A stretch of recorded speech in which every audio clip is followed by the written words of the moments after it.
మనం లాస్ట్ క్లాస్లో ఏం చూసాం? ఫస్ట్ డిఎన్ఏ రెప్లికేషన్ అంటే ఏంటి? డిఎన్ఏ రెప్లికేషన్ ఎందుకు జరుగుతుంది? For the inheritance of DNA to the next generations. DNA అనేది రెప్లికేషన్ జరగాలి, రెప్లికేట్ అయ్యింది నెక్స్ట్ జనరేషన్కి ట్రాన్స్ఫర్ అవ్వాలి, అవునా కదా? డిఎన్ఏ రెప్లికేషన్ తర్వాత మీకు సెంట్రల్ డాగ్మా ప్రకారం after replication transcription and translation, అది మనకి central dogma process.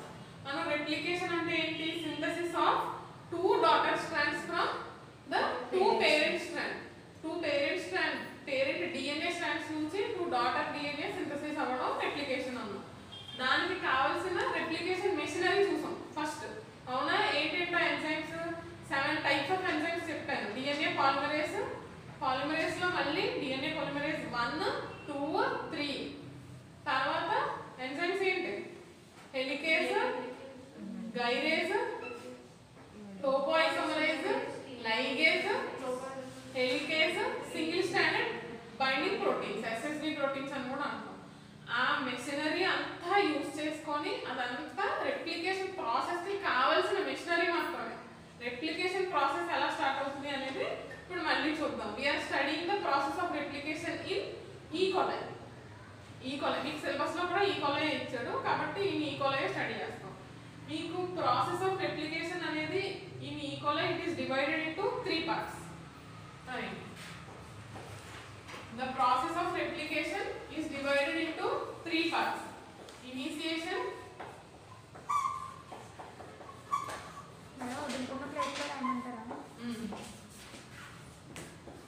elongation and termination. ఒక complete synthesis of 2 daughter strands from the parent strand అనేది మీకు 3 steps లో కంప్లీట్ అవుతుంది డిఎన్ఏ రెప్లికేషన్ అనేది. First step initiation, second step elongation and third one is the termination.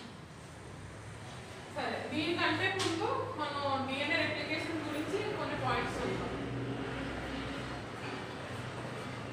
ఏంటంటే in general ఈ కోలైలో క్రోమోసోమే కదా, eukaryote లో లాగా వెల్ అడ్వాన్స్డ్ గా ఉండదు క్రోమోసోమ్ అనేది, జెనెటిక్ మెటీరియల్ అనేది. ఈ కోలైలో ఎలా ఉంటుంది? It is like a single chromosome.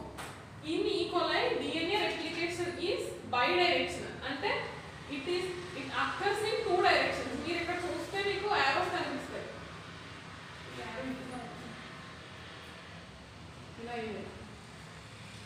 అంటే 2 sides నుంచి రెప్లికేషన్ అనేది స్టార్ట్ అవుతుంది. మీకు ట్రాన్స్క్రిప్షన్ అయినా ట్రాన్స్లేషన్ అయినా సింగిల్ ఓన్లీ యూనిడైరెక్షనల్ అన్న, కానీ రెప్లికేషన్ మాత్రం బైడైరెక్షనల్. ఎందుకంటే 2 డిఎన్ఏ స్ట్రాండ్స్ అన్వైండ్ అవుతాయి, అన్వైండ్ అయ్యింది నెక్స్ట్ 2 స్ట్రాండ్స్ నుంచి ఇటు సైడ్ నుంచి ఒక స్ట్రాండ్ సింథసిస్ అవుతుంది, ఇటు సైడ్ నుంచి ఇంకో స్ట్రాండ్ సింథసిస్ అనేది స్టార్ట్ అవుతుంది. అంటే 2 పేరెంట్ స్ట్రాండ్స్ నుంచి 2 డాటర్ స్ట్రాండ్స్ సింథసిస్ అవుతుంది. కాబట్టి ఇట్ ఈస్ బైడైరెక్షనల్. మనకి 2 డాటర్ స్ట్రాండ్స్ కదా కావాలి, అవునా? And from a single origin, ఒక్క ఆరిజిన్ దగ్గరే స్టార్ట్ అవుతుంది. రెప్లికేషన్ మాత్రం సింగిల్ ప్లేస్ లో స్టార్ట్ అయ్యి 2 sides నుంచి కంటిన్యూ అవుతుంది. అంటే 2 strands సింథసిస్ అవ్వాలి. మీకు ఈ పర్టిక్యులర్ అది చూస్తే మీకు ఏదన్నా ఆల్ఫాబెట్ గుర్తొస్తుందా? It is like the Greek letter theta. E కోలైలో మీకు రెప్లికేషన్ అనేది బై డైరెక్షనల్ లో జరుగుతుంది ఫ్రమ్ సింగిల్ ఆరిజిన్. అండ్ మీకు బై ఐ ఒక ఈ కోలైలో మీరు మైక్రోస్కోప్ లో చూస్తే రెప్లికేషన్ అనేది ఇలాగే కనిపిస్తుంది, అర్థమవుతుందా? ఇలాగే కనిపిస్తుంది. So it is also called as theta mode of replication అని కూడా అంటారు. జనరల్ గా మెకానిజం ఆఫ్ రెప్లికేషన్ అంటారు, థీటా మోడ్ ఆఫ్ రెప్లికేషన్ అని ఎప్పుడు ఇప్పటిదాకా అడగలేదు, అనదర్ నేమ్ అంతే, అర్థమవుతుందా? It is also called as theta mode of replication. Theta లాగా రిజెంబ్లెన్స్ ఉంది కాబట్టి థీటా రెప్లికేషన్ అని కూడా అంటారు. నెక్స్ట్ ఇనిషియేషన్ చూద్దాం. ఇది ఇనిషియేషన్ పెట్టేసుకోండి ఇక్కడ.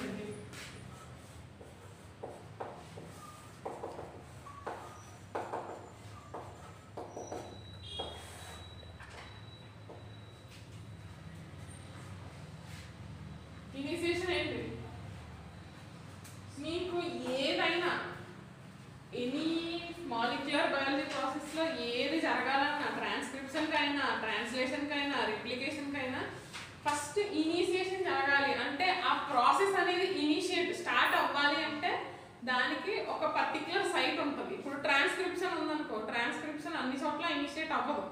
డిఎన్ఏ మీద స్పెసిఫిక్ సైట్ ఉంటుంది, ప్రమోటర్ రీజియన్ అని అంటాం.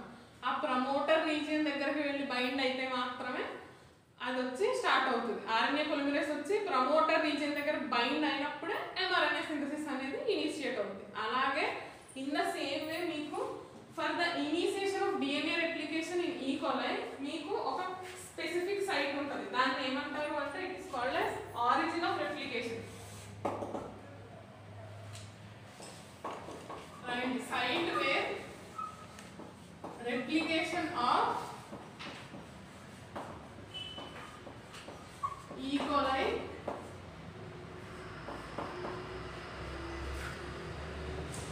is initiated is called origin of replication.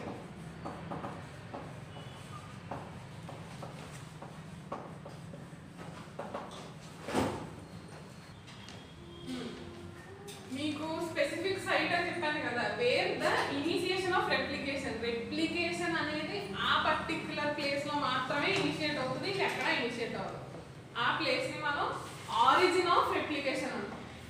In general అంటే ఏ ఆర్గానిజం లో అయినా రెప్లికేషన్ ఇనిషియేట్ అవ్వాలంటే ఆ రీజియన్ పేరు origin of replication.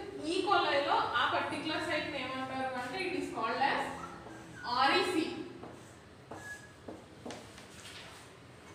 REC region. It is the site where replication is initiated.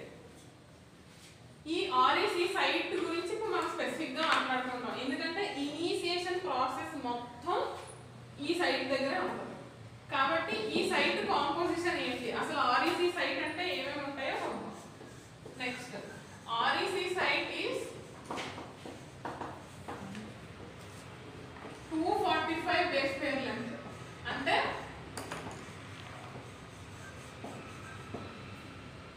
మొత్తం ఈ కోలైలో ఉన్న డిఎన్ఏలో ఓన్లీ ఆరిజిన్ ఆఫ్ రెప్లికేషన్ ఎక్కడ ఇనిషియేట్ అవుతుంది, REC రీజియన్. ఆ రీజియన్ లెంత్ ఫర్ ఎగ్జాంపుల్ ఇది అనుకోండి, అర్థమవుతుందా? ఇదే REC అంటే మనం ఇంత చిన్నగా వేసాం కానీ it is completely has 245 base pairs length.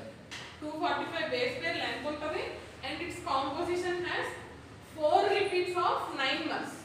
అంటే 4 సెట్స్ ఉంటాయి, 1 2 3 4 4 repeats of 9 mers and 3 repeats of 13 mers. Repeats అంటే ఏం లేదు, ఆ బాండ్స్ అలా ప్లేస్ అయి ఉంటుంది అంతే. మీకు ఏముంటుంది డిఎన్ఏలో హైడ్రోజన్ బాండ్సే కదా. ఏంటి కాంపోజిషన్, GC80 ఆ కాంపోజిషన్ ఉంటుంది. కాకపోతే మీకు 13 మర్ రీజియన్ లో it is very rich in 80 sequence అనేది ఎక్కువ ఉంటుంది. ఆ సైడ్ ఇక్కడ 245 base pair length and has 4 repeats of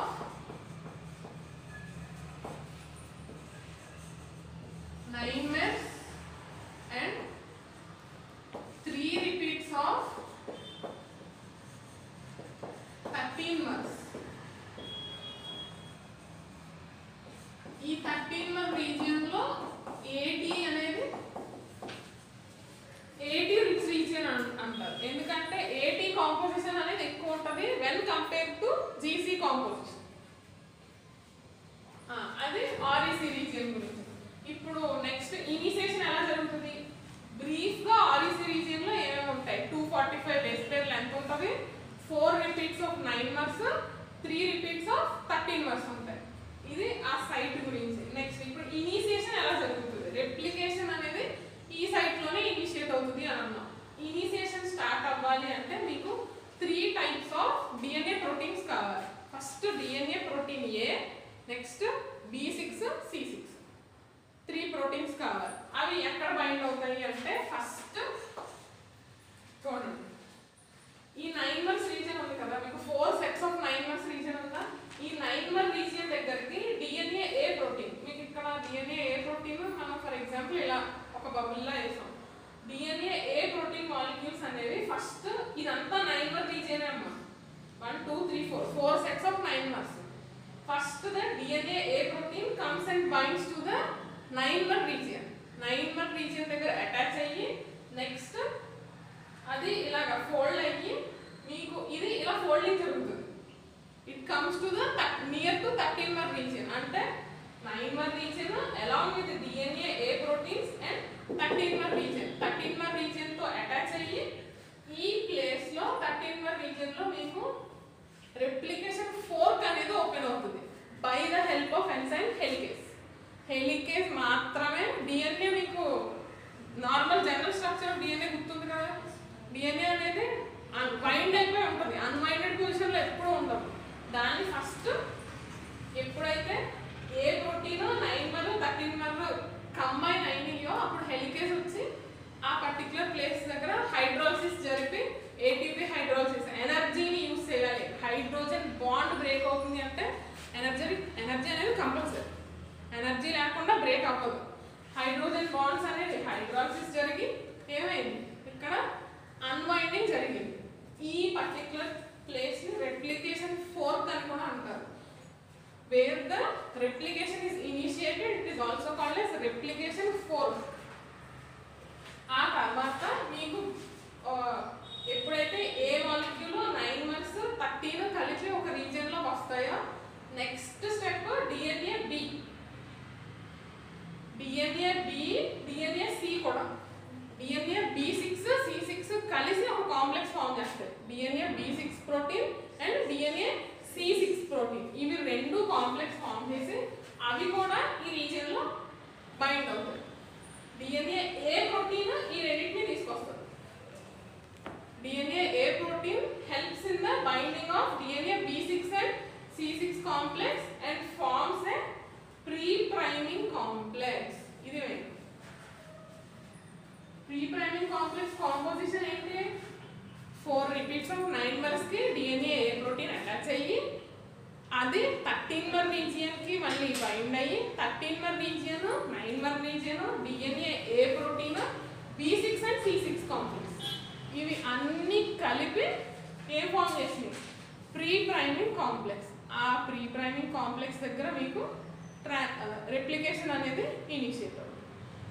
ఇది ఇనిషియేషన్. ఇనిషియేషన్ అంటే ఇప్పటిదాకా జరిగింది అరేంజ్మెంట్. ఇంకా మనకి ఇనిషియేషన్ అంటే ఏం జరగాలి? ఇవి రెండు పేరెంట్ స్ట్రాండ్స్ అమ్మా, అంతేనా? ఇవి రెండు పేరెంట్ స్ట్రాండ్స్. మనం పేరెంట్ DNA తీసుకున్నామా? పేరెంట్ DNAలో పేరెంట్ స్ట్రాండ్. ఇంకా రెప్లికేషన్ ఇనిషియేట్ అయ్యింది అనడానికి ఫస్ట్ స్టెప్ ఏంటి? ఒక స్ట్రాండ్ కి కాంప్లిమెంటరీ న్యూక్లియోటైడ్ యాడ్ అవుతా ఉండాలి కదా. రెండు పేరెంట్ స్ట్రాండ్ DNA సింథసైజ్ అయ్యేది కూడా DNA డాటర్ స్ట్రాండ్. కాబట్టి మీకు కాంపోజిషన్ ఏముంటుంది? 4 bases ఏంటి? ATGC అవే కదా ఉంటాయి. మీకు U రాదు. ట్రాన్స్క్రిప్షన్ కి U వస్తుంది, ఎందుకంటే అది mRNA సింథసిస్. ఇప్పటిదాకా జస్ట్ ప్రిపరేషన్ జరిగింది. ఫస్ట్ మీకు ఫర్ ఎగ్జాంపుల్ ఈ స్ట్రాండ్ తీసుకోండి, ఒక స్ట్రాండ్ కన్సిడర్ చేయండి. ఈ స్ట్రాండ్లో మీకు రెప్లికేషన్ అనేది ఇనిషియేట్ అవ్వాలంటే along with pre priming complex. Pre priming complex అంటే ఇందాక చెప్పాను ఏమేమి ఉంటాయో. 9-mers 13-mers DNA A protein B6 and C6 ఇవన్నీ కాకుండా for the initiation of synthesis or adding of a complementary deoxyribonucleotide. First deoxyribonucleotide add అవ్వాలి అంటే దానికి చిన్న ప్రైమర్ కావాలి. It requires an RNA primer. ఈ పొజిషన్లో అనుకోండి, చిన్న ప్రైమర్ వచ్చి అటాచ్ అవుతుంది. దీన్ని మనం RNA ప్రైమర్ అంటాం. ఇది డయాగ్రామ్లో ఏంటంటే ఎలాంగేషన్లో నేను మీకు మళ్ళీ చెప్తాను, మీకు అర్థం అవ్వాలని చెప్తున్నాను. RNA ప్రైమర్ వచ్చి ఏ స్ట్రాండ్ కైనా RNA ప్రైమర్ కావాలి. అంటే 2 strands సింథసిస్ అవుతాయి. 2 పేరెంట్ స్ట్రాండ్స్ నుంచి 2 డాటర్ స్ట్రాండ్స్ వస్తాయి. ఒకటి లీడింగ్ అంటాము, ఒకటి లాగింగ్ అంటాము.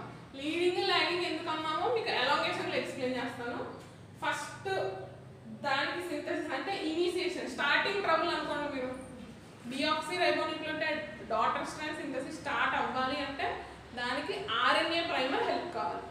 RNA ప్రైమర్ ఎవరు సింథసిస్ చేస్తారంటే it is by the help of enzyme primase. Primase అనే ఎంజైమ్ RNA ప్రైమర్ ని సింథసిస్ చేసి పంపిస్తే అప్పుడు మీకు RNA ప్రైమర్ వచ్చి యాడ్ అయిపోయింది. యాడ్ అయ్యాక చక్కగా ఈ స్ట్రాండ్ లో ఇక్కడ T ఉందనుకో, ఫర్ ఎగ్జాంపుల్ మీకు అర్థం అవడానికి చెప్తున్నాను. పేరెంట్ స్ట్రాండ్ లో టీ ఉంటే డాటర్ స్ట్రాండ్ లో ఏమొస్తుంది ఏ టీఏనే కదా కాంప్లిమెంటరీ అర్థమవుతుందా నెక్స్ట్ సెకండ్ రైబోన్యూక్లియోటైడ్ సి ఉంది ఇక్కడ జీజీ